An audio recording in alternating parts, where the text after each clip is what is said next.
یعنی ہم خود الٹے پاؤں چلتے ہیں.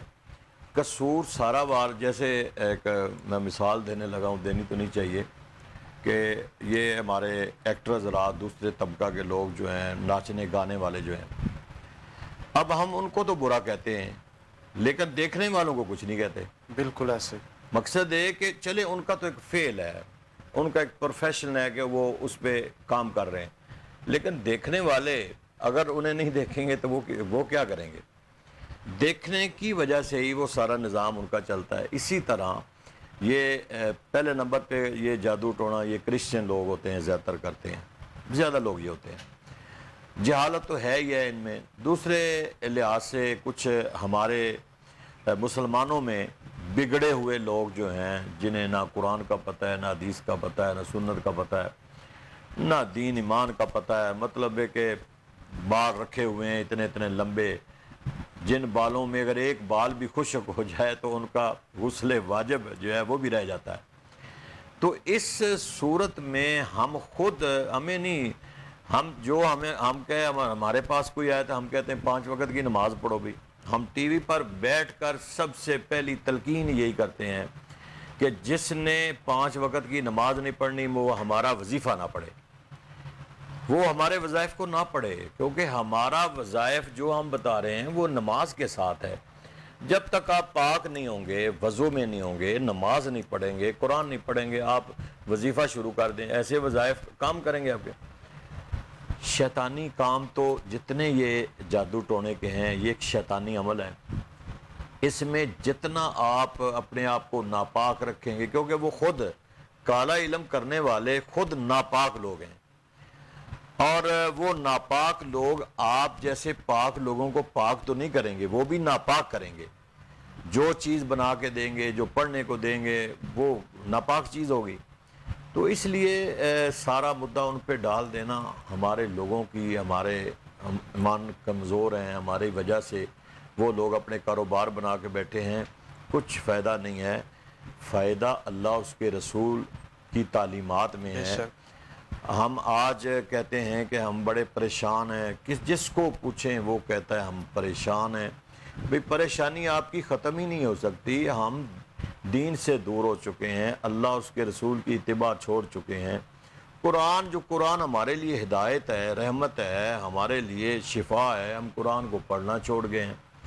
پھر ہم کہتے ہیں کہ سپیڈی پروگرام ہمارا ہونا چاہیے. بس ایسے بابے کے پاس جائیں, نہ نیتی نہ قضا کیتی, وہ تو جہنم میں جائے گا ہی جائے گا, لیکن جانے والے جو ہیں اس کے پاس ان کو بھی ساتھ لے کے جائے گا. بے شک. تو اس لیے میری ناظرین سے گزارش ہے کہ ایسے لوگوں کے پاس مت جائیں. خدا کے واسطے یہ لوگ کوئی تمہارے رب نہیں ہیں, یہ لوگ تمہارے کوئی اتنا ان کے پاس کوئی عمل نہیں ہے, کچھ بھی نہیں ہے. شاہ صاحب ان کے پاس ٹوٹکے ہیں.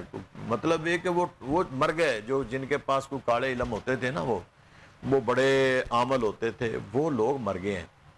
اب جتنے لوگ بیٹھے ہیں ان کے ٹوٹکے ہیں, پوٹھے سیدھے بس ٹوٹکے بنا کے وہ لوگوں کو گمراہ کرنے کے لیے بیٹھے ہیں, پیسے لوٹتے ہیں. یہ لوگ بھی خوشی خوشی ان کو پیسے دے کے آتے ہیں, لیکن جب انہیں کہیں کہ اللہ کے واسطے نماز پڑھیں, نماز پڑھنی ہماری قوم کے لیے بہت مشکل ہے. ایسے اگر سروے کیا جائے جو لوگ ان لوگوں کے پاس جاتے ہیں تو پوچھا جائے تو تقریباً میرے خیال سے 90% یہ لوگ کہیں گے کہ ہمارا کام نہیں ہوا. یہ بھی ایک ہم لوگوں کے شاہ صاحب ان کے پاس ہیں نا, تو وہ یہ جواب ہے ہی کچھ نہیں, ان کے پاس ہے ہی کچھ نہیں. یہ صرف جہالت ہے, کچھ نہیں ہے. جو آپ کہتے ہیں نا کہ یہ بڑا جادوگر ہے ہی کسی کے پاس کچھ نہیں ہے. بالکل ناپاک لوگ بیٹھے ہوئے ہیں, ٹوٹکے پڑھتے ہیں, قرآن پاک کی آیات کو الٹ پلٹ کر کے پڑھتے ہیں. اتنا سخت گناہ ہے, بے شک. جانے والا جتنا وہ کرنے والا گناہ گار ہے, اتنا جو ان کے پاس جاتا ہے کروانے کے لیے, بالکل, وہ اس سے کئی گنا زیادہ گناہ گار ہے. ڈاکٹر وقاص جعفر بھی موجود ہیں, ان کے بھی اس حوالے سے رائے لیتے ہیں. ڈاکٹر صاحب, آپ بھی حالات حاضرہ کے حوالے سے بڑی اچھی نظر رکھتے ہیں اور ہر حوالے سے آپ گفتگو کرتے ہیں. ایسے لوگوں میں فرق کیسے ہوگا؟ دیکھیے کہ ہم بھی وظائف بتا رہے ہیں, ہم بھی لوگوں کی خدمت کر رہے ہیں. کچھ لوگ جو ایسے ہیں کہ جو دین سے بہت دور ہیں, جن کا دین سے کوئی تعلق نہیں ہے, لیکن وہ جبہ داڑھی اور وہ سارے معاملات بنا کر بیٹھے ہیں. تو ہمیں کیسے فرق ہوگا کہ یہ ٹھیک ہے, یہ غلط ہے؟ ذرا اس حوالے سے رہنمائی فرمائیں. بسم اللہ الرحمن الرحیم. بہت بہت شکریہ آپ کا. شاہ صاحب عرض یہ ہے کہ اللہ تعالیٰ نے دو قوتیں خود کریٹ کی ہیں، ایک خیر ہے اور ایک شر ہے، اور اللہ تعالیٰ نے خیر میں اور شر میں تمیز کرنے کا جو طریقہ کار ہے وہ بھی اللہ تعالیٰ نے ہمیں عطا فرمایا۔ قرآن پاک میں اللہ تعالیٰ نے فرمایا ہے کہ وَنَفْسٍ وَمَا سَوَّاهَا فَأَلْهَمَهَا فُجُورَهَا وَتَقْوَاهَا قَدْ أَفْلَحَ مَنْ زَكَّاهَا وَقَدْ خَابَ مَنْ دَسَّاهَا۔ اللہ تعالیٰ نے فرمایا کہ ہم نے نفس کو بڑا بیلنس پیدا کیا اور اس میں نیکی اور بدی کی تمیز رکھی، شر اور خیر کا فرق جاننے کی تمیز ہر انسان کے اندر موجود ہے۔ اور آگے فرمایا قد افلح من زکاہا وقد خاب من دساہا، جو اپنے نفس کی اصلاح کر لیتا ہے وہ کامیاب ہو جاتا ہے، اور جو اس کو ناپاک کر لیتا ہے تو وہ گمراہ ہو جاتا ہے اور وہ ناکام ہو جاتا ہے۔ تو سمپل سی بات یہ ہے کہ اللہ تعالیٰ نے جب آپ کو دو راستے بتائے ہیں اور اللہ نے اپنے راستے کا بتایا کہ وہ صراط مستقیم ہے، اور وہ صراط مستقیم کیا ہے؟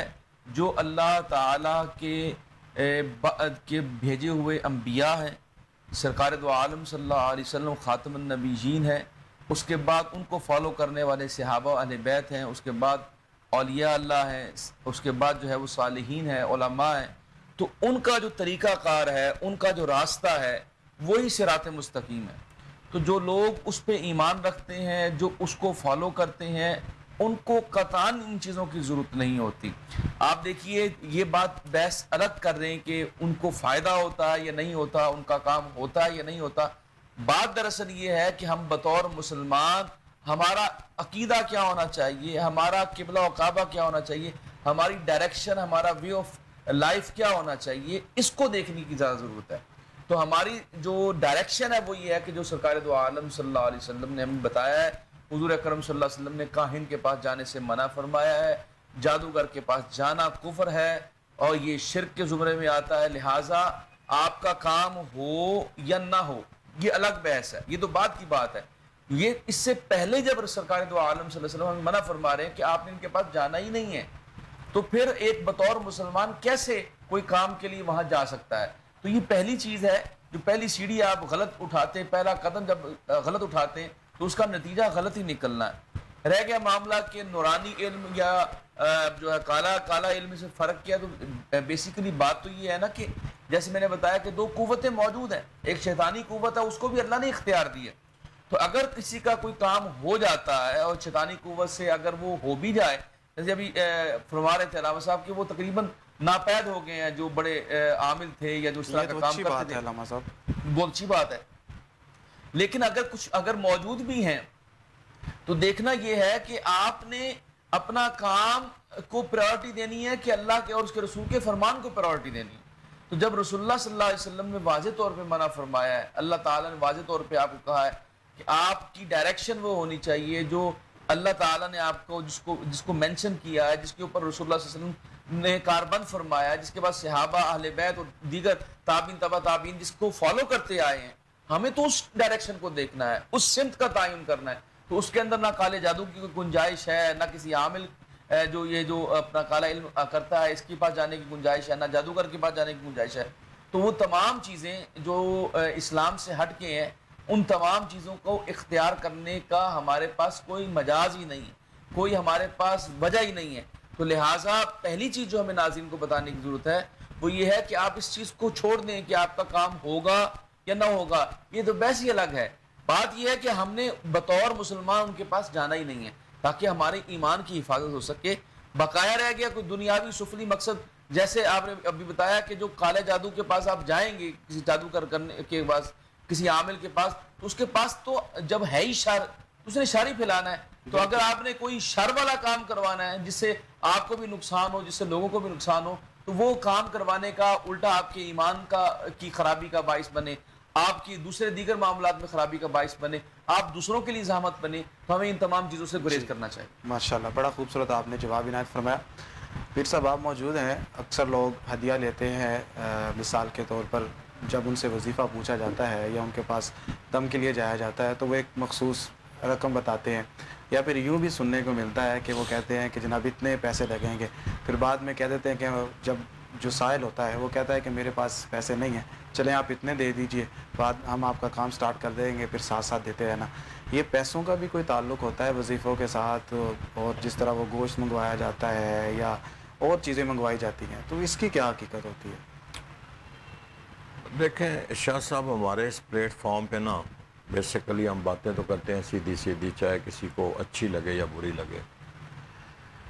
فائدہ جب کوئی کام لینے والا جائے گا نا، جائز کام تو بہت کم لوگ ہی ہوتے ہیں جو جا کے دین پوچھنے والے ہوتے ہیں یا جائز کام لینے والے ہوتے ہیں. زیادہ تر 2 نمبری کام ہوتی ہے.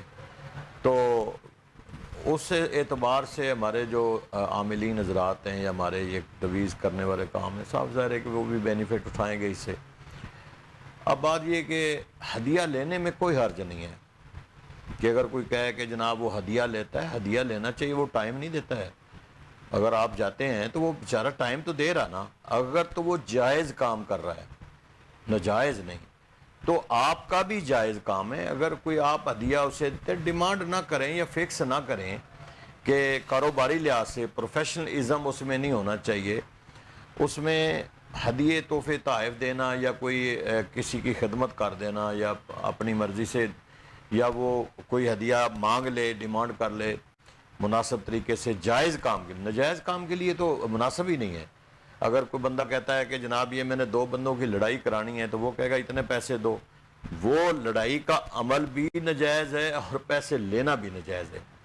جائز ہے کہ 2 بندہ، ایک میاں بیوی کی لڑائی ہے، وہ کہتے ہیں یار چلو ان کا پیار محبت ہو جائے، بہن بھائیوں کی لڑائی ہے، ان کا پیار محبت ہو جائے. اس ضمن میں اگر کوئی کچھ عمل کر کے دیتا ہے یا آپ اس کی کوئی خدمت کر دیتے ہیں، کوئی ہدیہ دے دیتے ہیں، تو اس میں کوئی عیب نہیں ہے، اس لیے کہ وہ بیٹھا ہوا وہ ٹائم دے رہا ہے.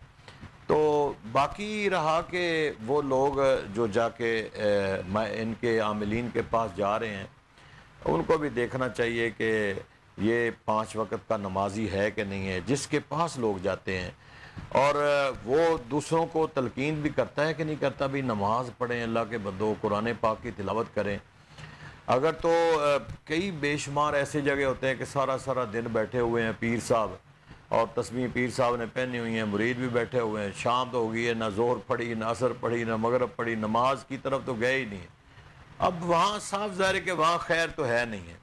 جو بندہ خود بے عمل آدمی ہے، وہ دوسرے کو با عمل کیسے بنائے گا؟ ممکن ہی نہیں ہے.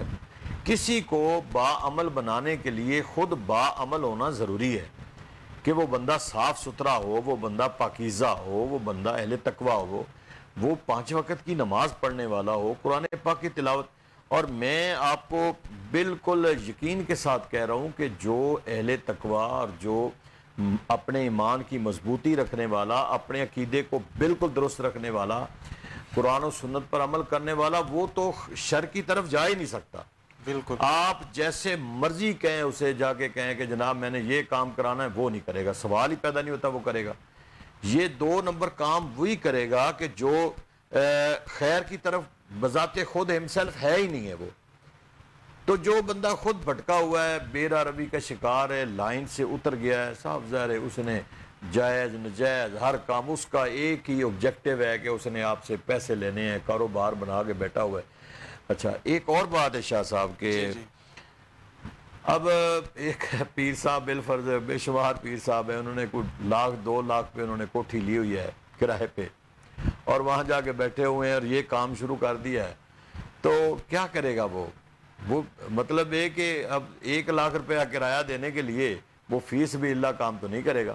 بالکل. وہ تو جو اس کا تو ایک کاروبار ہے نا، وہ تو کاروبار بنا کے بیٹھے گا. 1,00,000 روپیہ اس نے وہ کرایہ بھی دینا ہے، اس نے 50,000 بل بھی دینے ہیں، اس نے 4 ملازم رکھے ان کی تنخواہیں بھی دینی ہے. صاف ظاہر ہے پھر وہ پروفیشنلزم میں آ کے لوگوں کے ہر جائز نجائز وہ سارے کام کرے گا. لیکن جو بندہ شریعت پہ چلنے والا ہے نا، وہ میرا خیال ہے کہ شر کی طرف نہیں جائے گا، وہ خیر کی طرف ہی جائے گا. آپ جا کے بیٹھیں گے، وہ کہے گا اچھا یار کوئی فائدے کا تویز لینا ہے تو مجھ سے لے لیں، کوئی دم فائدے کے لیے کرانا ہے تو کرا لیں، لیکن دعا کرانی تو کرا لیں. اگر آپ کہیں کہ یہ غلط ہو جائے، یہ لڑائی ہو جائے، یہ بندہ ویسے ہی دنیا سے چلا جائے، تو میرا خیال ہے کہ شاہ صاحب وہ کرنے کے لیے تیار نہیں ہوتے. ماشاءاللہ، بے شک آپ نے بڑا خوبصورت بتایا ہے. ناظرین یہ دیکھ لیجئے کہ آپ کو کس طرح ہم ہر بات جو ہے وہ بالکل وضاحت کے ساتھ بتا رہے ہیں، آپ تاکہ لوگوں کے ساتھ جب آپ معاملات کریں اس طرح کے، یا آپ کسی سے وظیفہ پوچھنے کے لیے جائیں، تعویذ لینے کے لیے جائیں، تو آپ کم از کم یہ خیال کریں کہ وہ بندہ ہے کیسا، پہلے اس پر خود جو ہے وہ آپ نظر رکھیں، جانچ پڑتال کریں، لوگوں کی باتیں سنی سنائی باتوں پر نہ جائیں۔ مطلب ایسے ہی کوئی بندہ آتا ہے، اس کا حلیہ اگر بڑے بڑے بال ہوں، یا وہ گلے کے اندر جناب اس نے کیا وہ لاکٹ پہنے ہوتے ہیں اور تسبیحیں پہنی ہوتی ہیں، تو وہ دیکھ کے ایسا حلیہ لگتا ہے کہ چھ جیسے مدریاں جی دونوں بالکل، طرف۔ وہ ایسے لگتا ہے جیسے یہ بڑا کوئی ہوگا، تو وہ لوگ اس کے حلیے سے متاثر ہو کے اس کے پاس چلے جاتے ہیں۔ تو ایسا نہیں ہوتا، بلکہ جو اہل حق ہیں وہ اس چیزوں سے منع کرتے ہیں۔ انگوٹھی بھی ایک ہی پہن سکتے ہیں، اور اس کے ساتھ جو بال ہیں وہ بھی کندھوں سے نیچے نہیں ہونے چاہیے، اور ایک سنت کے مطابق اگر طریقہ ہوگا جس کا، تو وہی آپ کو وظائف وہ بتائے گا سنت کے مطابق، جو قرآن و سنت سے ثابت ہوں گے۔ آپ ہمیں کال بھی کر سکتے ہیں، آپ کے ٹی وی کی سکرین پر ہمارا نمبر چل رہا ہے، آپ وہاں سے نمبر نوٹ کریں اور ہمیں جو ہے وہ کال کریں۔ اچھا ڈاکٹر صاحب، ایک ایشو چونکہ ہم حالات حاضرہ کے حوالے سے بات کر رہے ہیں، ایک ایشو یہ بھی ہوتا ہے کہ محلے میں یا شہر کے اندر کوئی بندہ آتا ہے، اس کے بارے میں افواہ پھیل جاتی ہے کہ اس نے فلاں کا یہ اتنا بڑا کام تھا کر دیا، لیکن حقیقت میں کچھ نہیں ہوتا، اور جو ہماری خصوصاً خواتین ہیں یا کچھ وہمی لوگ ہوتے ہیں، وہ ان چیزوں سے بڑا متاثر ہو جاتے ہیں، اور وہ ایک دلیل کی بنیاد پر وہ اتنا کچھ لٹا دیتے ہیں اور خالی کر دیتے ہیں۔ ایسے لوگوں کو اگر ذہن ان کا صاف کرنا ہو، یا ان کے سامنے ان کی حقیقت لانی ہو، تو کیا کیا جائے؟ خصوصاً عورتیں قائل نہیں ہوتی، ان کو کیسے قائل کیا جائے، کیا طریقہ اپنایا جائے؟ جی، پہلی چیز تو یہ ہے کہ سرکار دو عالم صلی اللہ علیہ وسلم کا جو فرمان عالی شان ہے کہ عورتیں جو ہیں وہ ناقص فی الدین ہیں، دین کے حوالے سے ناقص ہیں، ناقص فی العقل بھی ہیں، جذباتی ہوتی ہیں اور جلدی اعتبار کر لیتی ہیں مختلف چیزوں کو، جس طرح سے آپ حوالہ دے رہے ہیں۔ تو ابھی علامہ صاحب فرما رہے تھے، دیکھیں جو عاملین ہے ہدیہ لینے میں تو کوئی حرج والی بات نہیں ہے جیسے کہا گیا، لیکن آپ دیکھتے ہیں کہ ایک واقعہ مجھے یاد آیا کہ وہ علامہ اقبال کے ایک اپنا دوست تھے، وہ بھی پیر تھے، تو وہ ان کے پاس گئے علامہ اقبال سے ملنے کے لیے، تو ایک شخص آیا اور شخص نے آگے کہا کہ حضرت میں مقروض ہوں اور مجھ پہ بڑا 100 روپیہ قرض جو ہے وہ چڑھ گیا ہے، تو آپ مہربانی دعا کیجئے اور میرے لیے کوئی حل بتائیں۔ تو جاتے جاتے 5 روپے جو ہے وہ ہدیہ دے گیا اس دور کے اندر اس دور کے اندر، تو وہ 5 روپے ہدیہ دے گیا، تو زیر لب جو ہے نا وہ علامہ اقبال مسکرائے۔ تو جب وہ چلا گیا سائل، تو آپ نے کہا کہ آپ کیوں مسکرا رہے تھے، آپ نے جو ہے وہ میرا معاملہ خراب کر دینا، آپ کیوں مسکرا رہے تھے؟ کہہ رہے میں تو آپ کی زندہ کرامت دیکھ رہا ہوں کہ یہ جب شخص آیا تھا تو یہ 100 روپے کا مقروض تھا، جب یہ گیا تو یہ 105 کا مقروض ہے۔ تو کہنے کا مقصد یہ ہے کہ جو لوگ بیچارے پہلے سے پسے ہوئے ہیں، جن کے پاس نوکری نہیں ہے، کاروبار نہیں چل رہا، مقروض ہیں، وہ جا کے پھر ہدیے دیتے ہیں اور پھر کہتے ہیں جی ہمارا یہ کام ہو جائے، تو وہ بیچارے الٹا اور مقروض ہو کے آ جاتے ہیں۔ علامہ صاحب وہ بھی تو کہتے ہیں، جو وظائف دے رہے وہ کہتے ہیں ہم بھی ان کی خدمت کے لیے بیٹھے ہیں، جی، میں ہمارا بھی تو وہی عرض کرنے لگا ہوں کہ معاملے کو دیکھنا چاہیے کہ اگر کوئی دے سکتا ہے، جو اگر کوئی ایسا جائز کام دے سکتا ہے تو وہ دے رہا ہے۔ ڈاکٹر صاحب کال ہے، کال بھی لے لیتے ہیں، پھر اس کے بعد اس بات کو کنٹینیو کریں گے۔ السلام علیکم۔ السلام علیکم، آواز آ رہی ہے؟ جی جی، وعلیکم السلام ورحمۃ اللہ وبرکاتہ۔